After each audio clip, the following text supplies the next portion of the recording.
Welcome to Royal Legacy, where we will explore the rich athletic history and deep family connections of BYU sports. Join us as we honor the past, celebrate the present, and look forward to the future of the BYU Cougars. Here's your host, Lauren McLean. How's it going, everyone? I'm Lauren McLean, and welcome to Royal Legacy, where we dive deep into the family connections of BYU sports. Today, I'm joined by one of the fastest families to ever come through BYU. Brian McKenzie was a standout running back for the Cougars in 96 and 97, helping lead the team to a 14-1 season and a Cotton Bowl win. He later signed with the Philadelphia Eagles. His wife, Salote, competed in track and field for BYU, and now their twin sons, Marcus and Dominique, are building a new chapter in the family legacy as a cornerback and wide receiver for BYU football. Brian, Marcus, and Dominique, thank you so much for being here. Yes, thank you. Thanks for having me. This is going to be fun. Let's start with some fun questions to warm you guys up a little bit. For all three of you, who's the better trash talker on and off the field? Which one are you three? Me. I believe that. I'd say Dominique for sure. Probably Dom. Really? Where did that come from? Dominic, do you just have a little bit more fire than the rest of your family or what? That's come from the tongue inside from his mom. For sure. And definitely his mom. That'd be funny. Yeah, right, maybe that. Being around cousins and everything like that, we mess around, we'll poke fun at each other. But, I think the person I actually talk the least amount of trash to would probably be Marcus. But I would say the guys on the team honestly would feel that I don't say much unless I feel disrespected in any way, and then we'll go from there. So, hey, that's all right. That's how you do it. Marcus and Dominic, do your coaches or professors ever get you two mixed up? I think they just think we're the same person. I don't know if they know there's two of us. I'm pretty sure that's how it is. But if they did know, they'd definitely get it mixed up. On the team, me and Dom have different haircuts, and they're still mixing it up. So it's been a process and a challenge that we're still trying to get people to figure out. Yeah, because you guys don't even play the same position, so it's not like they're still mixing you up. Mm-hmm. Yeah, that's interesting. Yeah, even this past week, I had a coach come up to me. Obviously, because we're on different sides of the ball, we have different jerseys on. I think defense will wear like a navy blue. We wear white. And one of the defensive line coaches literally admitted to me, he's like, I was yelling at your brother for something, and I literally just called him Dom, but I knew it was Marcus. So, even if they try to get it right or they know what they're doing, they'll still mix it up. So. Oh, man, that's got to be frustrating sometimes, but I'm sure, have you guys ever used that for your advantage, though? Like, hey, they don't know who's who. We can kind of have fun with this. Have you ever done that? Oh, yeah, for sure. When we were younger in elementary school and both had like a buzz cut, looked really similar, we would switch classes or just try to play pranks on people, stuff like that. It's fun. What about your dad? Can your dad always know who's who? Actually, I didn't start knowing them apart until I got a little bit older. When they were babies, it's hard to tell them apart when they got haircuts. I had to take a double take, and but their mom always knew who was who. So that's Dom, that's Marcus. Then I'm like, oh yeah, because Dom has more of an oval-shaped head, and Marcus has a round-shaped head. So now that they got hair, it's even harder. All right, Marcus and Dominic, if you couldn't play football, we'll start with Marcus. What sport would you be playing instead? I think it would be baseball because that's one sport I never tried, and it looks pretty fun. I think I would like to play baseball. I would definitely play baseball. Dominic, what about for you?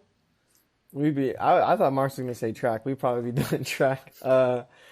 That's really what we did growing up, a lot of competitions around the country, and it translated to football and helped us out a bunch. So we'd probably be track athletes trying to get a spot on the USA team or something. Oh, yeah. You guys were incredible track stars in high school. Brian, what's something your family likes to do together when you're not playing sports? Go out to eat together. We like to go out to eat together all the time. Usually we'll probably go somewhere like the Pizza Factory, or our favorite place now is like the Crab Daddy Shack here. If it's food involved, we like going out to being with each other, just spending time. That's really what it's called, the Crab Daddy Shack? Yes, that's what it's called. And it's good food, too. It's good seafood in St. George, huh? Yeah. You never never think, huh? was good. Yes, the crab boil bag. Potatoes, sausage, crab legs, the I whole love nine. it. Marcus, Dominic, you both got married this past year. Marcus, you got married in August, Dominic in November. Marcus, what's life been like balancing school, football, and now a new family? Honestly, getting married has actually just been a huge blessing. It's made me be more disciplined and more focused on looking towards my future and all that, what all that entails, and wanting to succeed to provide for a new family. So and then obviously the support of my wife. She's amazing. So it's honestly just been great. Not like more of a stress, but just a helpmate. Good. Dominic, has marriage changed how you approach the game or your day-to-day routine as a student athlete? Yeah, a lot of what Marcus was saying, it's I think the word that comes to mind is focused. Things get a lot more focused. In that husband and wife relationship, you're supporting each other, you rely on each other, or you want to support each other. And so with football, and my wife, she has her master's degree, she works 2 jobs right now. I'm in a position where I'm still playing college sports and going to school.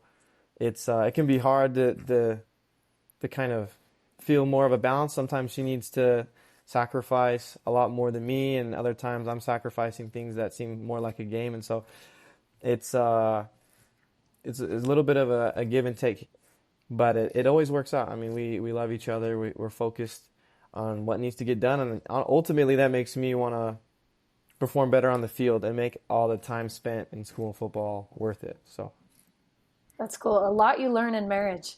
As you're married longer and longer too, you realize that even more. Marcus, you two play on opposite sides of the ball. What's it like competing against each other in practice? It's great. I mean, we've been doing it since we were little in track and all the sports. It's nice to have that twin that is similar in skill and athleticism to constantly sharpening, like iron sharpens iron. But it's really cool at BYU because we're just continuing to make ourselves better, and it's just so much fun to go against him because he's also fast. He's making me better, and I hope one of these days he can actually beat me in a rep. But no, I'm joking. No, he does great out there, and makes me better. So I'm grateful for him. But yeah, it's fun. Yeah, Dominic, how would you respond to that? My thing is because, I mean, usually one-on-ones and different drills like that are really offensive-sided. The offensive guy needs to be winning, and that's usually what's happening is the offensive guy is winning. And so, I mean, Marcus is really good. There's a lot of technique things. A lot of the off-season we were working on releases, the different aspects of covering a route, different parts like finishing through the ball, coming like as a receiver, kind of running back toward the quarterback, making like friendly catches as you call them. So, I mean, at practice, honestly, I don't love having to go against Marcus because it's like if he wins, then it looks bad for me, and that also can hurt like a chance to play. And if I win, maybe that hurts him and being able to play more. And so, it's sometimes it's like a lose-lose, but it's a win-win for us as we compete and get better. So, Brian, have you ever been able to attend practice and watch your sons go at each other? No, I have never had the opportunity to see that. I would love to see it. But I've seen it over time with them competing in track and in football as they're coming up. They get kind of physical there. They're very competitive. They always want to win or be better than the other one, which is good. That's all good. Always push each other, always be there to make each other better. I'd say your ceiling is so high, and the things you're capable of doing, you haven't even reached it yet. And it's always good to get better each and every time you go out to practice. And you have a built-in partner to help you do that throughout your life, which is so cool. Dominic, you've said before that you always wanted to play with your brother in college. Now that you're living that dream, what do you feel like has been the best part of that? And I think my dad can testify to this. I think one of the best parts is through all the ups and downs of football, whether it be, missed opportunities that you thought you were preparing for, or maybe how you feel like a coach thinks of you, or just different things, ups and downs of football, reaching goals, missing goals. The best part is having like a teammate that is more than just, your teammate that's trying to kind of take your position or beat you or anything. It's when on the football team we talk about having a brotherhood, but it's another thing to have an actual like brother on the team, and you just focus, really just hone in and focus with each other's goals, and you're motivating for each other. There's a lot of times where I've had a practice I wasn't proud of, or Marcus had a practice he wasn't proud of, and we're able to kind of bring each other back into focus, not get too upset, not be too dwelling on the past mistakes or different things like that, and being able to help each other more than anything. So it's more of that support system as you go through the ups and downs of college football.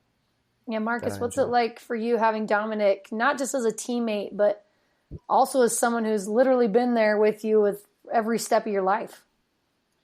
It's amazing. It's honestly crazy, the opportunity that we have to play together at BYU. It's such a blessing. It doesn't seem real. It could easily have been like he goes to a different school, I go to a different school, and we barely talk to each other. But the fact that we're at the same school, like he was saying, helping each other through the hard days and trying to get each other better through the off season, it's something that we've always had, but it means so much more that we're doing it together at BYU. So that's what I'm grateful for. Brian, you're watching both of your sons wear the BYU jersey. How does it feel seeing them carry on something that you were able to start? Some people say it's like a dream come true, and it's actually like a dream come true. To sit back and watch your kids take in your footsteps in the alma mater that you played at, to get the opportunity to play at this level. Sometimes I can't believe that they're there. Sometimes it's like, I can't believe this is real. I was actually in this locker room not too long ago, and they're doing the same thing I'm doing right now, practice on this field, getting those pep talks from the head coach, grinding every day in practice. Some days it's harder than others, but you find some way to get through it, and you sit back and think, it's like, man, my kids are doing the same thing I was doing. And this is so awesome that me and my wife can embrace that and look at that. And it's like, look at our boys are out there doing the same thing I was doing, and had the opportunity to go to the same school and get the same education, which is awesome. And you got to watch your son score a touchdown. Let's talk about that. Dominic, you scored your first touchdown of your collegiate career against Portland State a couple of weeks ago. How would you describe what that moment was like for you? Man, it's hard to put into words what it felt like. It felt surreal. Earlier that game, I had the opportunity to catch a touchdown. I misread the ball.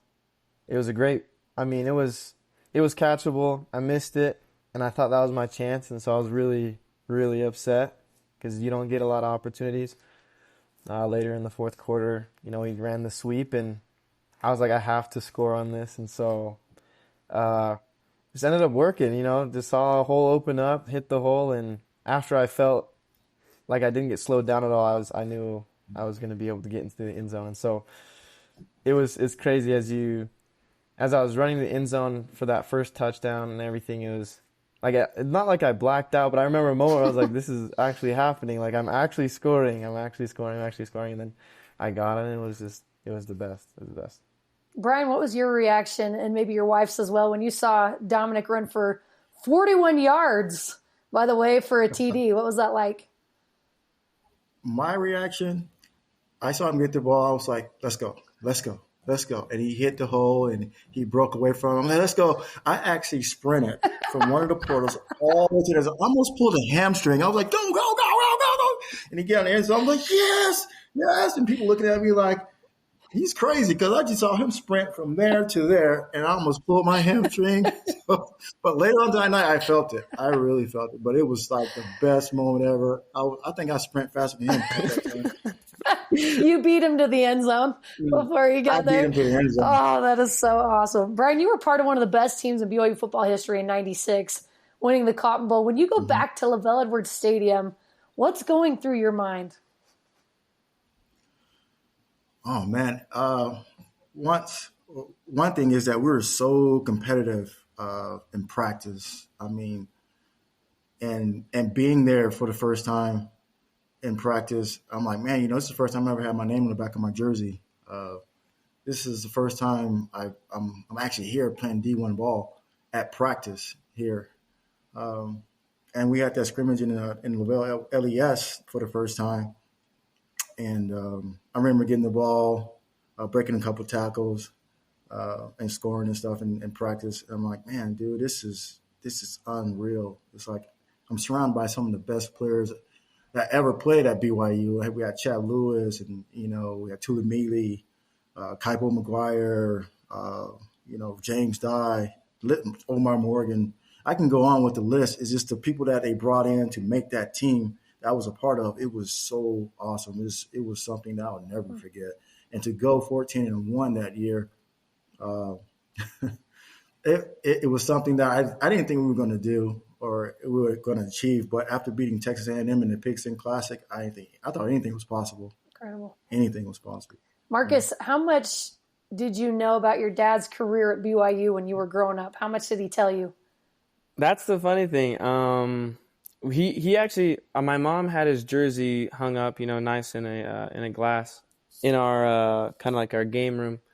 But other than that, he actually didn't talk much. We actually had to go into his closet one day and we found these VHS tapes and to find his highlights. That's how they used to do it back then, which is so funny. But watching his highlights, I was like, dang, if I was my dad, I would be bragging. You would see all about my highlights everywhere. The moment you're able to talk, I'd be telling you all about how great I was. But he was so humble about it, and I would have never known if we didn't find those tapes, or I probably would have found out later in high school looking them up on YouTube. But it was just awesome. So he didn't brag about it much. He was super humble about it, but he's just an amazing player. So we didn't hear a lot about his legacy until later when we were older.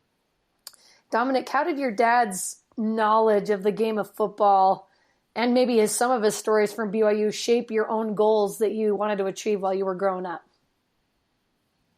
I think one of the first things that I remember was we prepared to play tackle football. The day after we got our helmets, our dad had us put our helmets on, and we came and stood in the front room, and he's like, "Okay, stand here. I'll be right back." And my dad, came back from the kitchen. We're kind of looking at him, and we're just standing there. And then all of a sudden, from behind his back, he has this pan, and he smacks both of us on the head with this pan with our helmets on and says, "You can't flinch, or you shouldn't be afraid to hit. If you're going to play football, you can't be afraid to hit." And so I don't remember if I flinched. I don't know. Maybe I did. I think, honestly, I saw the pan behind, so I was like, oh, yeah, I can't move. Don't move. But there's just kind of that knowledge of, like, you're going to be playing tackle football. I don't want you to be afraid to hit. You're going to be hitting people. You're going to make people miss. And so that knowledge, helped me develop my play style. I really played running back my whole life until sophomore year of high school. Like, I didn't ever really play receiver. And so I was able to develop those skills and different attributes from dad's coaching here and there. And so it just all really got put together. Dad knew what he was doing, and we just kind of followed along. Brian, I want to hear from your perspective, where that idea came from to use the pan to teach your kids a lesson about football. That was so old school. That was something that my uncles did with me. Because I don't know want to play football. I say, hey, go put your helmet on and come here. I'm like, what? So I'm standing there with my helmet on, and he takes it and hits my face mask bow, really hard with it. And he's like, did that hurt? I'm like, no. It's like, well, you should be fine. You're good, right? And I'm like, yeah. So after that practice, I can see in their face, because I think I asked Dom, how you think you like football? And he told me what I wanted to hear. And yeah, I like it a lot. And in reality, he didn't want to play. He really didn't want to play. But he didn't want to play. But he didn't want to hurt my feelings. So that day I brought him home and stuff. And I'm like, you know what? I got to show them that it doesn't hurt. You're going to hit. So, get used to it. It's going to be fine. You're not going to, it's something as you go through. I wanted them to go through something hard. I always want my kids to do something hard, go through trials and stuff. So when later on they appreciate things, they appreciate what they've done to get there. They appreciate all the teachings and knowledge people have taught them to do things that they will always appreciate it. So that's why I did that. So they will understand it's like, you're going to go through hard things, but my thing is, can you endure to the end? Hitting you in the face with a pan, that should be the least of your worries. Hey, it's made them the men that they are today. Marcus, your mom, Salote, was also an athlete at BYU on the track and field team. What impact would you say that she had on what you've been able to accomplish in your life? Man, that is – without my mom, I'm telling you, and dad, but especially my mom, there's no way we're even close to where we are today. The sacrifice that she has done, driving us around, getting us to the right places, finding the right people when we're hurt. Just to this day, she's a kind of like an empty nester now. She's like, always calling us a little bit more than before. But, she always wants to help us and helped us through everything. The sacrifice that she has is the reason we're in the position we are today. Also, the fast genes in track, some of that is from her too. She's helped out a lot in that. But, man, without our mom doing what she did, finding the right people and just sacrificing everything for us, I'm nobody. So I love her so much. She's amazing. Oh, she sounds incredible. Dominique, you both had amazing high school careers. You were both originally committed to Virginia. What was it about Bronco Mendenhall's program that convinced you to commit there in the first place? Oh, at first, BYU wasn't in a conference at the time. They were in a conference, but not like one that you would say that people really know about or even talk about, right? Mm-hmm. And Virginia being ACC, and it was like BYU, but ACC. And so this seems like a great opportunity to, Bronco was the head coach of BYU. He knows how to work with missionaries. He's got good values here. At the time, Virginia was more on the up and up. That recruiting class, almost all the dudes from my recruiting class that got offers for Virginia committed to Virginia instead of BYU before Bronco Mendenhall stepped down. And so there was some amazing things on that visit. It just really felt right. More planning for the long term with the plan to serve a mission. And we had a lot of offers. I got an offer from at that time, from my dream schools and stuff, and I wanted to go there. But looking at, if I'm gonna serve a mission, I'm gonna be different, and they're gonna be different. Time flies. So what went into that decision and those things was really everything that BYU has now. Not just that. The conference was something that we looked at, but more of, the level of coaching that we have at BYU now and things like that is great. So, yeah, well, it completely makes sense. You have a guy like Bronco Mendenhall, like you mentioned, that knows exactly what to expect with these return missionaries. They're in the ACC. But Marcus, what changed in that time that made you guys choose to come to BYU instead? I would say the biggest thing was Bronco stepping away, for sure. He's the head coach. He was going to define the culture and everything. But him stepping away, the moment he stepped away, we knew exactly where we were going to go, and that was BYU. We knew that what they wanted to develop and what they wanted to do with their program, so we wanted to be a part of that. I think it was the same day. So the same day it was announced, we're like, we're going to go to BYU. We knew exactly where we were going to go next because what they were trying to build was similar to Bronco. Yeah. And how cool that they ended up being in the Big 12. So kind of on the same level as Virginia. Brian, as a dad, how did you approach your boys' recruiting journey? Because that'd be really difficult. It's something you'd been through yourself, and now you're watching your boys do it. Did you give them advice, or did you let them figure it out? What was your role in that process? So my role in that process, I pretty much let them feel everything out, let them see what people had to offer, what schools had to offer, what their program had to offer for them, what their education was going to be like at those schools, the environment. I wanted them to choose. I wanted them to figure it out. I didn't want to be that dad say, hey, you're going to go to this school and you need to go to this school. I don't want to be that dad. I want them to have an opinion on why they chose that place they wanted to go to, the school. And I wanted something behind it like, hey, because of the coaching staff, I want it to be something like because of the education, the program, also the environment that they're going to be in, the people they're going to be around. I wanted to be around people that's going to be uplifting, people who's going to help them get to the next level, improve who they are and what they're going to be on and off the field. So I wanted them to be able to choose that for themselves. I knew where they need to go, but I'm not going to influence them to go there.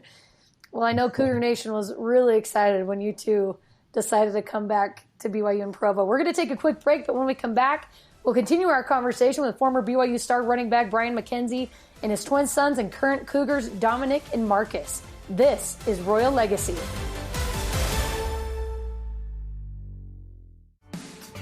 The Big 12 is packed with drama, heart, and unforgettable moments. And Big Stories is where it all comes to life. Host Cleon Wall scours the conference to uncover powerful tales of courage and resilience, while podcasters from all 16 schools break down the biggest plays and hottest storylines. Listen to Big Stories wherever you get your podcasts.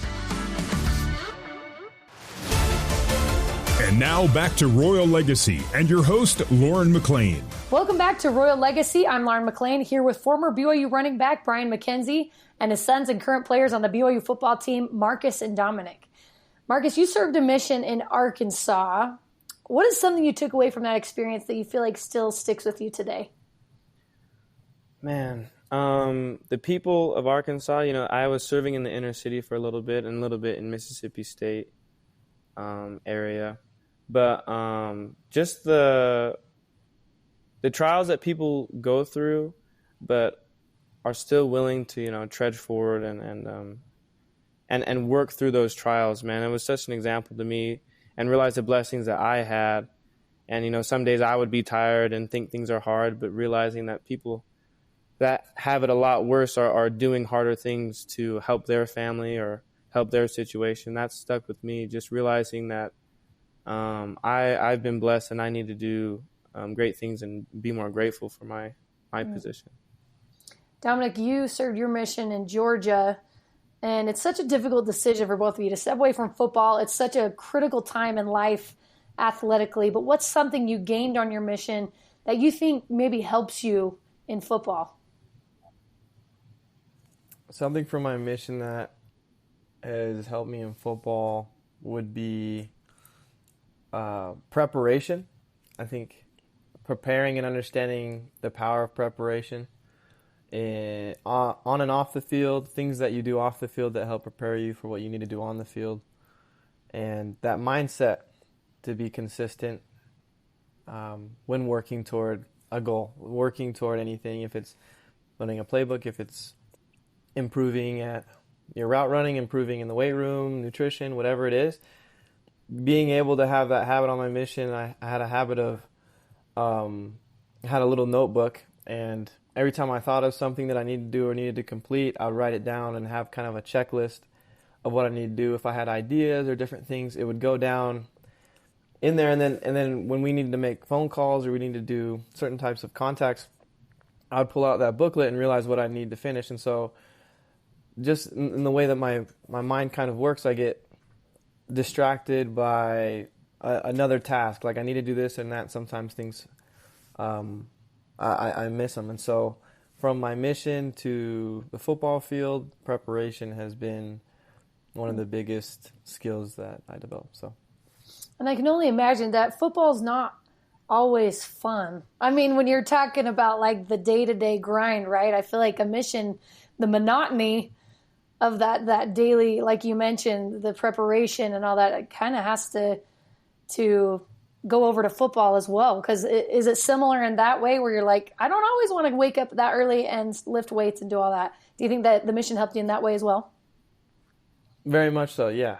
I mean, in the mission, Some missionaries, they don't know why they're out there or different things like that. And even when you do know that you want to be out there and you do want to serve, if it be a combination of a companion or an area or different struggles on your mission, there's a lot of times you don't want to do things. But you need to just do them and do them well. And if you can't do them the best you can, do your best to do them well. Or sometimes in football that can hurt you if you just want to show up. Sometimes if you want to reach certain goals, it's not good enough just to show up. And so putting forth your best effort involving the Lord is usually the best on the mission field and the football field. So, Brian, how would you say faith has played a role in how you and Salote tried to raise your kids? I can tell you this, having faith in that you can get things done when you're going through troubled times or hard times. Just having that faith of you having your heart that you both can get through these trials and be able to provide for your family. Even though you have to be away from home a lot more than being with your spouse and your family, to be able to provide for them so they have the things they need to be successful in life. Because I always told them that I will always be there to help you to be successful. I never want you to have to say that I could never do something because we didn't have the funds to do it. I never wanted them to feel that way. I wanted them to always have opportunities, either it was Lego League, it was football, or any type of sport or any activity that had opportunity to explore those opportunities for themselves. So hard things they're going to go through, and I said there's no excuses. So I don't want to hear that school's hard. I don't want to hear football is hard. I don't want to hear your marriage is hard. Hey, tough it up, go through it. It's life. I did. So I wanted to be the example of what hard work was and what you need to do to achieve those things. But through my faith in the church that I'm in and the gospel that I am, with my wife supporting me, and I say we have a village supporting us, grandma, grandpa, cousins and stuff, that we were able to achieve these goals for them and help them achieve their goals to where they are now. I have two sons right now, a 6-year-old and a 4-year-old. And I'm already trying to teach them those things. Like, you can do hard things. I don't want to hear you. And my 6-year-old looks at me like, what are you talking about? So I don't know the age that it starts to sink in, but hopefully eventually it will, because you have some good sons right there. Marcus, you said one time that you felt like you had two moms, with Dominique and your mom both keeping you in line. How has your dynamic grown in this current stage of life? Looking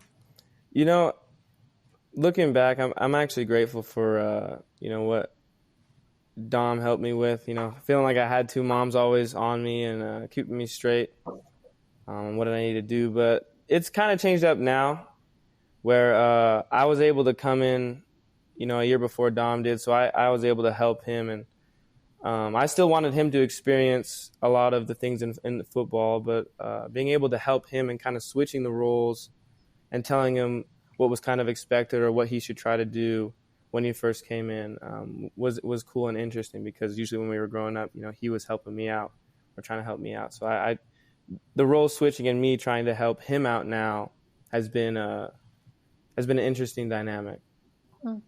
Dominic, I want to hear from your perspective, because you've admitted before that you've been a little hard on Marcus in the past. So how has your relationship changed now that you're older, you're teammates, and you're both married? It's changed a lot. I think I attribute a lot of that to my mission. Just really reflecting on, I think I talked about a lot in that Deep Blue video and those things, just realizing how much of the intention I had, maybe a good intention, but my delivery was terrible. I was not motivating anymore. It wasn't really guidance. And so what's developed and changed now is, like I was speaking about earlier, if Marcus has had a terrible practice or whatever, different things, we give each other confidence, and we feed each other confidence. We remind each other what we've accomplished, what we do, who we are, why we're here, and what we really feel. And sometimes we just both vent to each other. Maybe we're both upset, about something, but at least we're on the same page. And so that support system, that focus, just that dynamic of motivation and confidence is really what is the delivery now. And so the delivery has changed from really just toxic jabs maybe when we were younger to motivation and focus. And sometimes, brothers will be brothers in the way that they speak to each other, but we understand what we want to both accomplish. So, Brian, as their dad, what's it been like watching them go from teenage competitors to real brotherhood and friendship in this stage of life? Like Dom said, like when they were coming up, they were very competitive, and he was a lot harder on his brother, pretty much being a second mom. But like seeing them to develop from that to what they are now is like to grow into young men, to be married at their age and the responsibility that they have, and they've grown to rely on one another. It's like a 180 to the point of like, they're developed from being young and immature to the point of growing into somebody that they are, what's the word? That they care about each other, that they want to see the best for one another, instead of being down on each other. And that's the big difference. Now they constantly support and help one another when they're down or when they need anything, if it's family related or football related. And I really appreciate that they do that for each other. Dom and Marcus, you both broke state records in track and field in high school. Marcus with a 10.54 in the 100-meter, Dominic with a 10.6 and 20.96 in the 200. Who has the edge right now in a race? Because you guys are kind of at your prime. Marcus is raising his hand. Is that true? Yeah, what do you think, Dom? It's definitely not true. If anyone knows, me and Marcus were around the same weight growing up, and Marcus is about 8 pounds heavier than me. Almost. Which doesn't mean he's slow, but that means that he's slower. So when it comes to laser times and different things like that, it's always, to be honest, it is always super, super close. Like it's hundreds. It's always been hundredths of a second. It's always been tenths of a second. But longer distance, I got Marcus, 100%.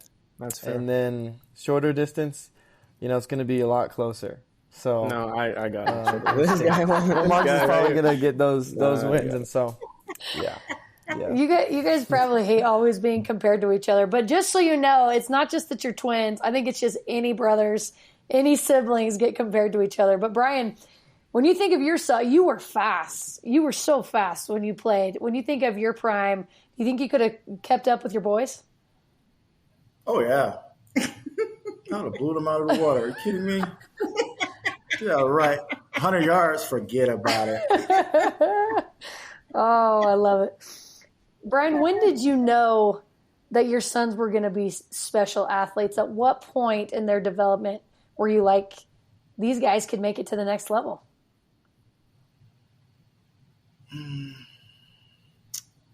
I got to say, their first varsity game, they both played varsity football and running track at the same time.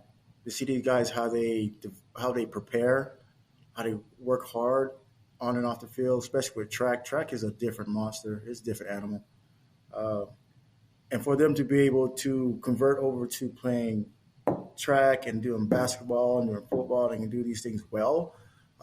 That's when I knew that they can play at the next level, because they can play multiple sports. They're not just athletes just to play football. And I think somebody asked a question once to say, "Hey, are you track players that go out and play football? Or are you football players that run track?" And the answer to that, I'm football players that run track. Is that true, boys? Do you feel like football players that ran track? Yes. Yep. That's awesome. I definitely felt that, yeah. Brian, when you look at the men your sons are becoming, what makes you the proudest, not just as an athlete, but as a dad?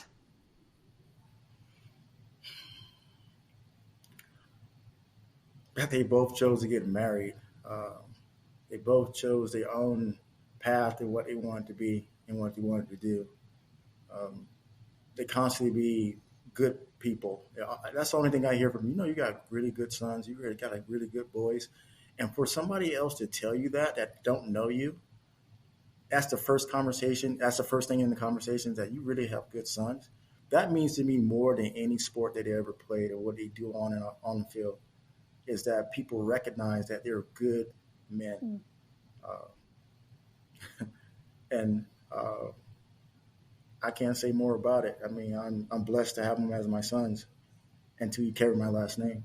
And speaking of that, Marcus and Dominic, when people talk about the McKenzie legacy here at BYU, what do you hope they take away from it? We'll start with Marcus. What do they hope to take away? I know when my dad was here, he got the this like fan award. Like all the fans loved him. Crowd pleaser award. I remember that was one of the many. I mean, but that's something for sure. Just that that Cougar Nation remembers us as being fun people to watch and play, and that when they like think of our legacy of what we left behind, that we were able to like, oh, those McKenzie boys, they were so fun to watch, or they were so good at this or that. Just a positive legacy left behind. That would be the goal. Dominic, what would you say? Yeah, just along with that people, when they think about McKenzies, they think about my dad, they think about the twins. They just think about how well we were able to play the game and how, I mean, we helped BYU win games, how we won as a team, all these different things that just, it feels great to hear. I mean, growing up, people would say, oh, man, I was a big fan of your dad when he played and everything like that. And to be honest, Marcus probably gave my dad more credit, but my dad really never talked about his football. Never. He didn't talk about it at all. I don't even know, to be honest, obviously things are very different now, but growing up, me and Marcus really didn't watch BYU football games really. If my dad was working or everything, we just watched cartoons and stuff. We didn't really grow up loving the game of football in that way. And so hearing people talk about, man, your dad was so fast and he was running so well and no one could tackle him. And I hope people speak about us in the same ways, like, oh, the boys were so fast. We won so many games, or they played really well. I know that would mean a lot. Just that your efforts were remembered. It's a lot to sacrifice. It's a lot to do, and it's good to look back and hear that from people. Sounds like your dad's got a lot of humility too. I'm here with Brian Marcus and Dominic McKenzie. You guys are so awesome. Thank you so much for taking the time, and good luck the rest of the season, you guys. Yeah, thank you. Thank you so much. Thanks again to Brian Marcus and Dominic McKenzie for coming on the show with me. Annie Robinson and Christy Solomon helped produce this episode with senior producer Terry South. You can join the Royal Legacy wherever you get your podcasts, on Apple, TuneIn, Stitcher, Spotify, or on BYURadio.org. Royal Legacy is a production of BYU Broadcasting.